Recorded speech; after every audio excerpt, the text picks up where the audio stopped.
Hey YouTube, it's your boy Witchy here, coming at you with some more strategy games with, of course, Age of Empires 3 Definitive Edition. And it's another video of my improvement guide series, and I've got some good comments from you guys. You want me to continue doing it, and that is exactly what I'm doing for you right now. So we have a juicy matchup here. It is China versus USA, and we're going to be focusing on the USA player here. It is going to be on the Bahia or Bahia map. Can't really pronounce it. It's an interesting map. So I hope you guys really enjoy this. And of course, as I always mention, if you want to be a part of this and if you want an improvement guide on one of your replays, whether you won or whether you lost it, please go onto my Discord. Link is down below and you can upload your replay in the game replays section. All right, guys, let's get into this.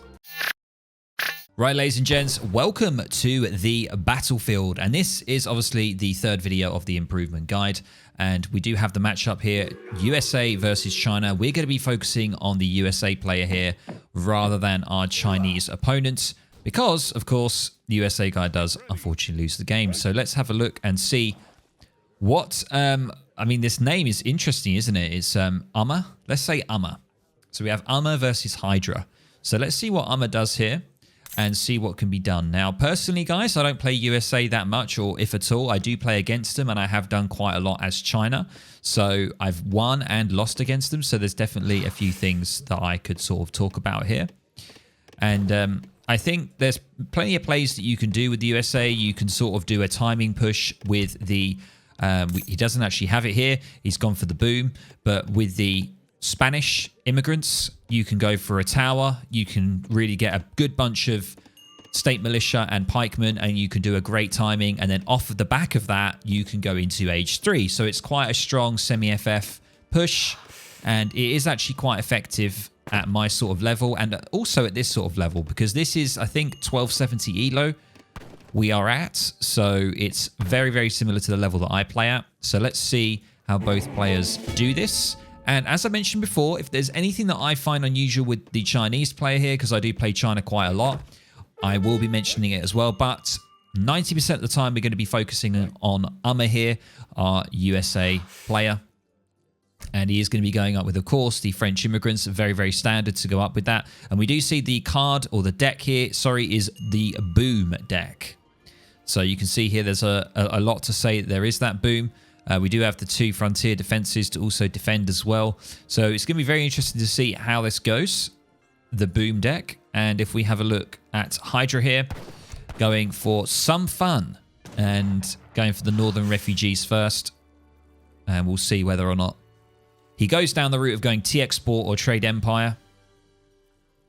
Trade Empire is an interesting card to go for if you are China.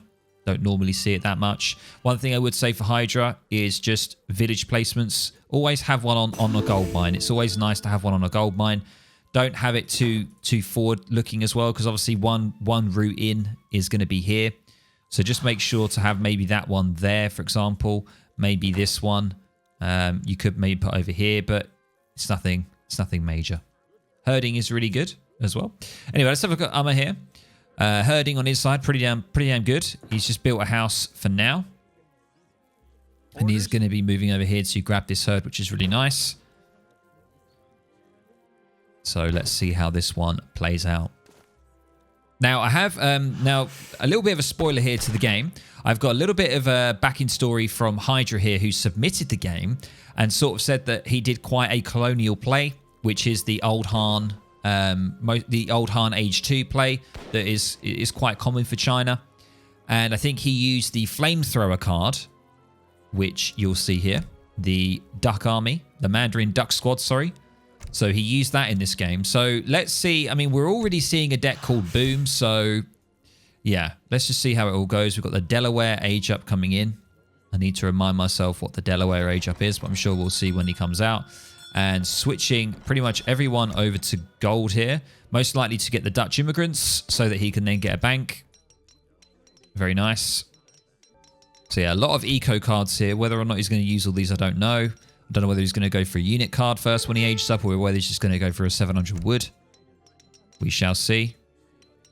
Does look like he's getting a little bit harassed by Hydra's Explorer there. And now that he's mined it all, macroed it pretty well. Yeah, 350 with 379, not too bad. Now getting the Dutch immigrant card and switching everybody over to wood now. Everybody is full on wood. I wonder why that is. It's interesting that he's got so many villas on wood all of a sudden. Is he going to build a... I know he's going to get a house, but is he going to get a TP? Is he... What's he doing? This is the thing. It's sometimes also guessing, because I don't pre-watch this, guys. Maybe I should pre-watch it before doing this, but I like to try and understand or sort of try and guess what they're going to do and see whether or not that was a viable sort of way of achieving it. That's how I kind of like to do these improvement guides. If we have a look back at China, yeah, obviously gone for the T-Export card. Has got that consulate there already and is going for the standard age up. And we do see the age up has provided some XP and the Dutch immigrants has come out, of course. And now, oh, okay, it was chopping for the bank. I see. Got ya. Chopping for the bank. And now the card is there. It's in. And, okay, so the boom is, yeah, we've got the fertile lowlands and the Delaware Blues. So you get 2 cows and 2 homestead wagons. And he is now going for the advanced homestead. So that ships 2 homestead wagons. And then I imagine he's going to go for this. But then that is another 2 homestead wagons. That's 4 homestead wagons. Is that necessary? Why did he just go for that? They have a line of sight and they support 10 pop. Oh, I know what he's doing. He's doing this weird... I've seen this before. I've seen this. I've played against this before. What is your command? Okay, so already spotted it. What was that? So he just popped his Minutemen. I'm going now. Now, is there actually any threat of anything? What's his view? He has no view of anything, of any threat, nothing at all. And he's just randomly popped his Minutemen. Now, his Minutemen are going to start to lose their health over time, just like militia, I believe. Yep, they are. So I think that was a waste. So first thing there straight away is just don't waste your Minutemen. Don't waste your town militia.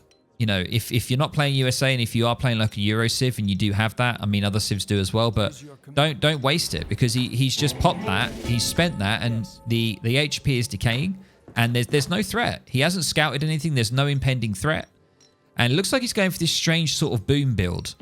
Now, he's obviously now getting irregulars,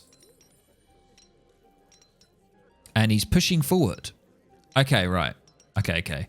So I think I know what's something strange here, right? So what he's doing is he's obviously going for a boom. Like he's going to get 2 homestead wagons. He's already got 2 from here, and they now support population. He's going to be getting this, so he gets the fattened cows. But what he's also doing is producing units and also pushing with those units. So he's doing 2 different strategies here. He's trying to go for an age 2 sort of timing attack or push, but he's also doing a boom as well, which is kind of unusual. I mean, I don't know, maybe I'm missing something here, but normally when you boom, you play quite defensively, but you play greedy. So you don't tend to focus too much on military early on. You get your boom going. Once you start to get your boom going, you can then start to use those resources. But I can understand why he's training units. He wants to try and spend his gold. He has got Vils mining gold here. He's got quite a lot of gold backed up because of the bank is also providing him that. So does he need that many on gold as well? I don't know because I'm not too sure what his plan is, whether he's planning on trying to get into age 3 in the near future. But that's another thing that I would say. It's just if you're going with a boom strategy, go with a boom strategy. Don't try and hybrid strategies because then you're just like a jack of all trades. You're a jack of all trades, master of none, right? That's the phrase. If you don't know that phrase, that is it. It means that you're spreading yourself too thin on different strategies and you're not homing in on the one that you need to. So that's something that I would also recommend. If you're going to boom, just boom. You know, do a successful boom. Once you've got your boom off, then you can decide what you want to spend, what you want to do, and stuff like that. So he is going to be moving in now. And he's spotted some Kashyyyks. And yeah, he's supposed to... Oh, he actually missed these load of troops here. So it looks like our friend Hydra here has gone for HU Canute straight off the bat. And he hasn't gone for 700 wood or anything like that for the Chinese. He is training disciples now as well. So he's got some troops really quickly. And he is training the good old... What army is it? I can't remember. It's the army that I recommended. The Kashyyyk and Steppe Rider army. He's training that. And he's now training standard army as well, which is... yeah. That's sort of thing that I sort of recommend, is that you train that. I thought he was going to be going Old Han, but he's not. He's not. So now he is going for the pikeman. Okay. But let's have a look at Umma here. So Umma sort of pushed out there and got caught off guard. And now that he knows he's coming, he doesn't really have much at the base. He wasted those Minutemen at the start, which I said about. They had like no HP when they were meeting this Chinese army. And now he's just got a handful of irregulars. And he's waiting on the state militia. So... And now the issue is that he doesn't have... he hasn't got his Minuteman ability just yet. It's on recharge. But yeah, that's a good idea. He just needs to back off and just wait. He doesn't want to overdo it. But what I can say is the third thing is his macro is a little bit off here. So he is racking up a ton of gold. And I don't exactly know what that gold is for. He doesn't need this many people mining gold. He needs way more on food right now. Like regulars are really cheap in gold. They're only, well, they're 50 gold a piece actually. It's a little bit more than I thought, but they're really not that much, you know? So, you know, he's looking pretty good score-wise, pretty even, but I would say just move a few off gold, get them onto food. It's not worth it. And he does have these mills here. They're just here. I don't really understand that card because it gave him 2 wagons and I guess it gave him 20 population, but I don't think that's... honestly, I don't know whether that's worth it. That might be another point here. Going for this card, I mean, I would have just rather have gone for the fertile lowlands and just left it. Because that gives you 2 homestead wagons. This gives you 2 homestead wagons, mills and estates. Yeah, that gives you 2 homestead wagons. So, I don't know. I don't know whether going for that and that was necessary. Maybe I'm missing a trick here because I don't normally play the states that much. But I have seen this style of boom play before. But he's got quite a mass coming along. But that's something that I would say is just around the gold. You know, there seems to be clearly over-mining of the gold. And probably want to put some on food. Maybe a little bit of wood. Have 3 or 4 on wood for your pop. Because he's about to get pop capped very shortly. And let's have a look at Hydra quickly. Hydra is now going for the flamethrower. He's actually training flamethrowers from the blockhouse. Wow. Okay. I don't normally see that. So, okay. Seems to be going pretty much all out on food and gold here. And one thing I would say about Hydra is, once again, not really using his army. So, I know that he's sort of waiting to remass. But maybe you could try and use some Steppe Riders to raid. Just try and harass. Just sort of really annoy your opponent as much as you can. We do see Steppe Riders on the way. So maybe when these Steppe Riders come out of the home city, get them raiding, you know, because, you know, it's clear now. I think Hydra can see that he hasn't actually seen the mills, but he doesn't know that he's gone for the boomy play. But yeah, something that I would recommend. So, we don't see the Irish immigrants coming in yet. Maybe 700 wood will probably be the next best card here, I imagine. But yeah, it's just still really strange with the gold. Not going to lie. He could definitely get another barracks stand if he wanted to go to TCs. He is going for 2 frontier defenses, which is kind of strange. You know, he's got a decent mass there. Does he need 2 outposts? I don't think so. So that's kind of a strange play, you know, unless you're going super greedy and you do need those 2 outposts. I honestly would just sort of say, you know, let's just go for maybe long rifles or go for the wood, or maybe go Irish immigrants. That would have been nice. Irish immigrants, you would have got, you would have got 4 settlers there, right? Or 6 settlers. Delivers 2 settlers, an additional 2 for every 5 minutes. Yeah, so he would have got 6 because it's gone 10 minutes now. So he could have gone for that. Anyway, we do see the 2 outposts coming in. And now the Steppe Riders are going to see what they can try and do. Go around the back. But, you know, there is a lot of regulars here. But the flamethrowers are really getting in on it now. So, you know, that's going to do some serious damage. And he's actually... Okay, right. So he's really put himself in a... He's kind of just walled himself in here with these outposts. So, yeah, you know, it was one thing... One thing was questionable about going for the 2 outposts, but the second is putting them here. You know, I know that he desperately needs to put them down, but honestly, I would probably have put one here around the mills, and I probably would have put one around the gold mine on the right here. If you put them here, you've basically just... I mean, the flamethrowers, you've just done the job for the flamethrowers, you know. You're in a really awkward position. The disciples are in here now as well. They're going to be snaring, so you're not going to be able to move too much. And you've basically just boxed your entire army in for the worst. Not for the better, for the worst. And, yeah, we're going to see... Yeah, we're going to see some problems here. These towers are going to be able to get up, however. But I think that was kind of a strange one to go for. And those flamethrowers are just doing so much work, actually. Doing a really, really good job.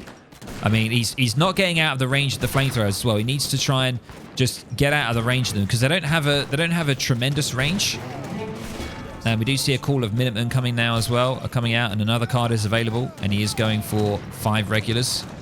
But yeah, like he's in a really tricky spot here now. Like he's basically, the flamethrowers have just done such work, and he didn't really get out of the range of the flamethrowers. It is difficult for the States because they don't have huge options for cavalry. He could have gone for a stables. He could have gone for a stables as well as a barracks, but it is. I can understand it is difficult. But that building placement of the outpost really did not help him there, and we're gonna. This is exactly what we're seeing right now. But you know, Hydra is actually maybe overcommitting a little bit too much here. He really wants to take this barracks down, and he has done. He is just going to continue to stay there, and he's not going to decide to back off. He is going to try and commit as much as he can here. And the 5 regulars have come out, which is a good sort of reaction to go for here. And Hydra now going for the Duck Squad, the HU canoes, and continuing to make the standard army, which is a pretty good shout for when you're playing against the States, going for the standard army. It's quite nice. He has gone for the Dutch immigrants. That was that? Yeah. Did he go Dutch? No, he didn't. He just got his Vils out. Sorry. I was confused there. But yeah, I mean, look at all this gold, guys. Look.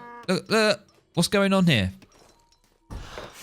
So, like, he could have, if he had those Vils on food, man, like, he probably only needs like 3, maybe 4 people on gold, and he just needs his bank. And that will be enough to produce him units that he needs, like his regulars, you know. He is chopping quite a bit of wood now as well, and he's going for a stables now, which is good. So maybe should have gone for that a little bit earlier. Try and anticipate what your opponent's going. So it is hard. I know it's hard. I'm not saying it's easy, but you know, with all those flamethrowers and the Chew canoes, it is probably a good idea to go some cav as well. But yeah, I would say, yeah, there's definitely been a few errors here, and I think one of the main ones is just this constant mining of gold. It's unnecessary. You know, always try and level up your macro. You know, you should always have a low amount of resources. You should never really be stockpiling unless you're planning on either like a shipment that requires resources, or whether you are looking to age up. You know, you should always just be spending, and trying to use the market as little as possible to trade. So we do see another engagement here. So, you know, there's quite a vast amount of Chew canoes, and he's nearly got his Minutemen shipment again. And he's going for the Delaware Blues, which is going to be shipping 8 regulars. But it just looks like there's just too many Chew canoes here. He does have a nice pop of Husk because he did have all of that gold, which is nice. Still a lot of food and gold backing up here, so he just needs to keep creating units, just keep creating Husk. And he has his... Does he have his Minutemen shipment available? He does. It has been called. But there are Pike units here now as well. And he just needs to try and micro and get out of there, because those Pike are just going to take down all of the Husks. And that's exactly what's happened right there. And we do see now the score difference is happening, is real. More disciples being populated now by Hydra as well. And just a lot of flamethrowers. An interesting flamethrower play that I rarely see in H2, apart from the Duck Squad. He's actually training them, which is kind of crazy. And yeah, it just seems like there's just too much here now. And I think that's going to be GG, guys. Just looking at it. then that is going to be all she wrote. There's just too much here now. He does have the husk, but there's still Pike floating around. He's trying to get in there as much as he can.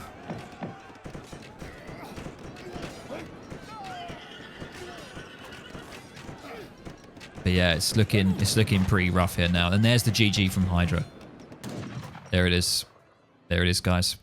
So, you know, what can we say about this game, guys? So I think there's quite a few. And obviously, like I always do, I'll be putting up a list of the items that I've gone through.